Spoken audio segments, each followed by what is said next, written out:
Hello viewers, welcome back to my channel. আজ আমি আপনাদের সাথে একটা খুলনার বিখ্যাত রেসিপি শেয়ার করব। আপনারা তো জানেন খুলনা মানেই চিংড়ির এলাকা, আর এখানকার চিংড়ির মালাইকারি সারা বাংলাদেশ জুড়েই বিখ্যাত। তো আজকে আমি আপনাদের সাথে শেয়ার করব কিভাবে আমাদের এলাকাতে চিংড়ি মাছের মালাইকারি তৈরি করা হয়। আশা করি আপনাদের অবশ্যই ভালো লাগবে। তো চলুন শুরু করি আজকের রেসিপিটা। চিংড়ি মালাইকারি বানানোর জন্য আমি এখানে কিছু চিংড়ি মাছ নিয়ে নিয়েছি। আজকে আমি এখানে বাগদা চিংড়ি নিয়েছি। তো চিংড়ি মাছগুলো একেবারেই ছোট না, আবার খুব বেশি বড়ও না, মিডিয়াম সাইজের। আমি 10 পিসের মতো চিংড়ি মাছ নিয়েছি। আর চিংড়ির মালাইকারির জন্য সাধারণত বাগদা চিংড়িটা অনেক বেশি টেস্টি হয়। তো আপনারা চাইলে বাগদা চিংড়িও ব্যবহার করতে পারেন, আবার গলদা চিংড়িও নিতে পারেন, যেটাই হাতের কাছে থাকুক আর কি নিতে পারেন। তবে গলদা চিংড়ি নিলে যেটা হয়, ওটা একটু কেটে দিতে হয় পিঠের দিকে, তা না হলে মশলাটা খুব সুন্দরভাবে ভিতরে যায় না। তো আমি মাছগুলো এইভাবে পরিষ্কার করেছি, টোটালি গায়ে খোসা রাখিনি, সবই ফেলে দিয়েছি। আর মাথার দিকটা খুব সাবধানে আর কি পরিষ্কার করতে হবে। যাই হোক, মাছগুলো আমি সুন্দর করে কেটে নিয়েছি। এখন আমি নারকেলের দুধ তৈরি করব। নারকেলের দুধটা বাজারেও কিনতে পাওয়া যায়, আবার ঘরেও আপনারা করে নিতে পারেন। তার জন্য আমি এখানে হাফ কাপের মতো নারকেল কুড়ানো নিয়েছি। আর নারকেল কুড়ানোর সময় একটু খেয়াল রাখবেন যে যাতে বাইরের অংশটা খুব ভালোভাবে পরিষ্কার করতে পারেন, তা না হলে কিন্তু ময়লাটা পড়ে যায়। যেমন আজকে আমার নারকেলটা হয়তো খুব ভালোভাবে আমি পরিষ্কার করতে পারিনি, যার জন্য হালকা একটু কালো রয়ে গেছে এটাতে। আর ভিতরে কোরানোর সময় একটু খেয়াল রাখতে হয়। তো নারকেলের ভিতরে আমি হালকা কুসুম গরম পানি দিয়েছি, দিয়ে নারকেলের দুধটা এখন বের করে নিচ্ছি। খুব সুন্দরভাবে একটা ছাঁকনি দিয়েও সেঁকে নিচ্ছি, যাতে কোনো প্রকার আর কি নারকেলের যে খোসাটা আছে ওটা কোনোভাবে যেন মালাইকারির ভিতরে না যায়। আর এই নারকেলের দুধটা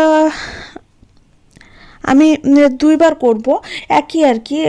এটা দিয়ে প্রথমে একটু ঘন দুধ বের করে নিয়েছি, আর সেকেন্ড টাইম পানি দেওয়ার ফলে একটু পাতলা দুধ বের হবে আর কি, যেটা আমার কাজে লাগবে। আমার ফার্স্ট টাইমের যে ঘন দুধ সেটা দেখতে এরকমই হয়েছে। আর আমি এবার সেকেন্ড টাইম আবারও এর ভিতরে পানি দিয়ে দিব, দেওয়ার পরে একটু পাতলা দুধ আর কি বের করে নিব। এখন আমি আপনাদেরকে দেখাবো কিভাবে মশলাটা প্রিপেয়ার করতে হবে। আর তার জন্য যে পাত্রে আমি রান্না করব সেটাই নিয়ে নিয়েছি। আর এর ভিতরে নিয়েছি 1 চামচ আদা বাটা, 1 চামচ পেঁয়াজ বাটা, আর 1-1.5 চামচের মতো নিয়েছি জিরা বাটা, একটু মরিচের গুঁড়া নিয়েছি, আর নিচ্ছি লবণ, হলুদ, জিরার গুঁড়া আর ধনিয়ার গুঁড়া। আর আমি আজকে এখানে গরম মশলা ব্যবহার করব না, কারণ আমি সাধারণত যখন নারকেল দিয়ে কোনো কিছু রান্না করি, নারকেলের যে একটা আলাদা ফ্লেভার আসে সেটা হালকা একটু যাতে আসে সেভাবেই রান্না করি, কিন্তু গরম মশলাটা আমি সাধারণত দিই না। তো যাই হোক, এই হচ্ছে মশলা। তো আপনারা চাইলে বাটা মশলা ইউজ করতে পারেন, আবার গুঁড়া মশলাও ইউজ করতে পারেন। আমি এখানে সব ধরনের মশলা ইউজ করেছি, তবে সেটা খুব কম পরিমাণে দিয়ে নিয়েছি। আর এটা খুব ভালোভাবে এখন হাত দিয়ে মিক্সড করে নিচ্ছি। মশলাটা আগেই মিক্সড করে ভালো হবে। আমি 2টা তেজপাতা দিয়েছি, একটু কেটে দিয়েছি আর কি। আর তেজপাতাটা দেওয়ার আগে আমি হালকা একটু আগুনে সেঁকে নিয়েছি, কারণ আগুনে সেঁকে নিলে তেজপাতার একটা আলাদা ফ্লেভার আসে। তো এটাতে আমি দ্বিতীয়বার যে নারকেলের দুধটা বের করেছি সেটাই আর কি দিয়েছি, হালকা একটু করে দিয়ে সুন্দরভাবে আর কি চিংড়ি মাছটাও সুন্দর করে মশলার সাথে আর দুধের সাথে মিশাতে হবে। আমি অল্প একটু দুধ দিয়েছি, বাকিটা পরে দিয়ে দিব। আর এটা কিন্তু একেবারে দ্বিতীয়বারের যে পাতলা দুধটা বেরিয়েছে সেটা দিয়েই দিব, কারণ এটা সাধারণত আর কি মাছটা কষাই করার জন্য যেটুকু দুধ দেওয়া দরকার। তো এই চিংড়ি মাছের মালাইকারি রান্নার জন্য যেটা আমাদের এলাকাতে করা হয়, দুধটা একটু বেশি পরিমাণে ব্যবহার করা হয়।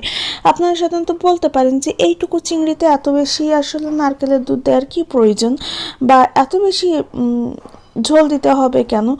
তো আমি বলবো যে একটু বেশি করে দিয়ে সময় নিয়ে জাল দিলেই আর কি বেশি টেস্টি হবে। যদিও চিংড়ি মাছটা নরম, তারপরেও একটু সময় নিয়ে জাল দিলে ওর ভিতরে খুব সুন্দরভাবে মশলাটা ঢুকে যাবে। তো আমি পুরো মাখিয়ে আর কি চুলার উপরে দিয়ে দিয়েছিলাম ঢেকে রেখে। আর এই যে একটু পরেই এরকম হয়েছে। আপনারা ভাবতে পারেন যে পোড়া পোড়া হয়েছে, না, এটা হালকা করে লাগা লাগা করেই নিয়েছি। আর আমি কিন্তু এখনো পর্যন্ত কোনো তেল ব্যবহার করি নাই, আমি এখনই তেল ব্যবহার করব। তো তেলের ক্ষেত্রে আমি বলে রাখি, অনেকে নারকেলের দুধ দিয়ে যখন মালাইকারি রান্না করেন তখন নারকেল তেলই ব্যবহার করেন। তো নারকেল তেল অনেকটাই হেলদি, বাট আমার কাছে নারকেল তেল নাই, আমি এখানে সরিষার তেল ইউজ করছি। আর তেলটা আমি একটু কম পরিমাণে ইউজ করছি, কারণ নারকেল থেকে তো একটা তেল বেরই হয়। আর এটার পুরো টেস্টই আসে নারকেল থেকে, নারকেলের দুধ থেকে আর কি, যার জন্য তেলটা আমি অতটা বেশি করে দিব না। তো যাই হোক, এই পর্যায়ে আমি তেল দিয়েছি আর একটু হালকা করে ভাজা ভাজা করে নিচ্ছি। একটু ভাজা ভাজা করে নিলেই আর কি সুন্দর একটা ফ্লেভার আসবে। তো তার জন্য আমি একটু ভাজা ভাজা করে নিয়ে এখন নারকেলের যে গাঢ় দুধটা ছিল আর কি, ঘন দুধটা, সেটা দিয়ে দিব এখানে। আর আমি এখানে প্রায় ঘন দুধটা বের করেছি প্রায় 1 কাপের মতো, আর পাতলা দুধ ছিল 1 কাপের মতো। তো এই যে আমি চারিপাশ থেকে একটু যে লেগে লেগে এসেছিল সেটা উঠিয়ে দিচ্ছি। এই যে হালকা করে লাগা লাগা হয়েছে, এর জন্য একটা আলাদা কালার আসবে। আর এমনিতেই চিংড়ির মালাইকারি দেখতেই তো সুন্দর হয়। তো যাই হোক, এই এখন আমি এখানে দুধটা অ্যাড করে দিচ্ছি।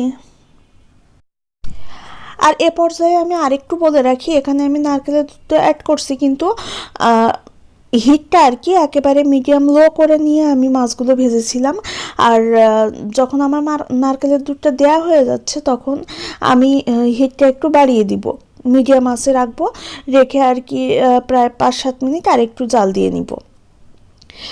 তো নারকেলের দুধ দেওয়া হয়ে গিয়েছে, এখন আমি এটা ঢেকে রাখছি আর ওয়েট করব 5-7 মিনিট পর্যন্ত। তো আমি একটু পরেই আর কি 3টা কাঁচামরিচ দিয়ে দিচ্ছি, গোটা কাঁচামরিচ, এটা একেবারেই আমি ফাল করে দিইনি। আপনারা যদি অনেক বেশি মরিচ খেয়ে থাকেন তাহলে এটা ফাল করেও দিতে পারেন। তো এই হয়ে গেল আমার চিংড়ির মালাইকারি।